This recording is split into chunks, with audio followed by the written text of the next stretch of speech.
This is my presentation on The Karate Kid by Jonathan Solomon.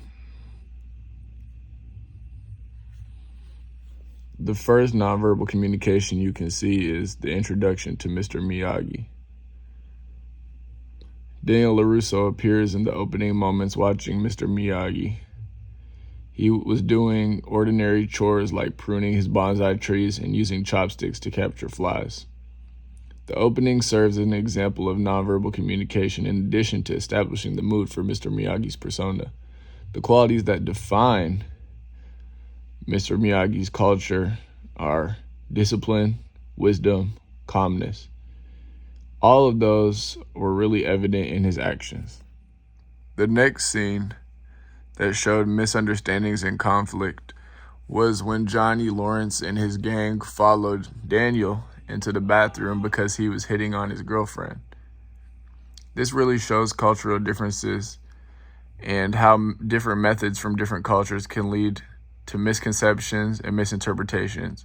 It also establishes the rivalry between Daniel and Johnny, which serves as the movie's main point and main action. The next scene that was really important was Daniel and Mr. Miyagi's training. It really showed nonverbal codes and cultural exchange. In the montage, Daniel starts his karate instructions with Mr. Miyagi. Mr. Miyagi instructs Daniel through a variety of different duties, like painting fences, waxing the cars.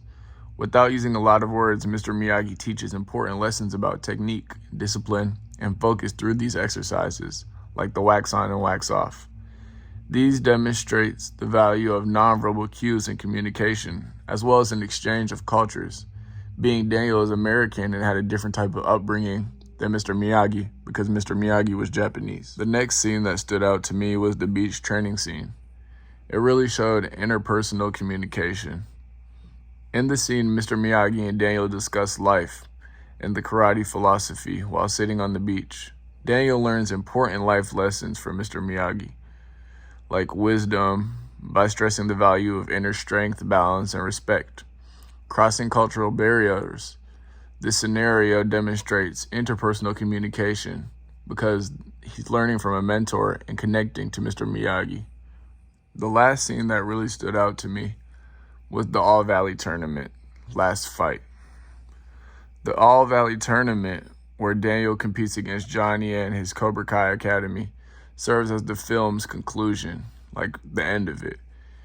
Different karate styles are displayed during the competition, which shows different cultures, as well as the different origins where the martial arts philosophies came from. Even though Daniel and Johnny are rivals, they behave with respect in the last game.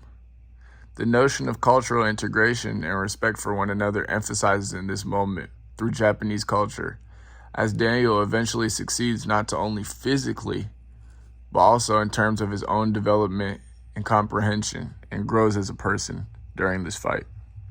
My takeaways from The Karate Kid are that nonverbal and verbal communication styles are important for fostering cross-cultural relationships and resolving conflicts.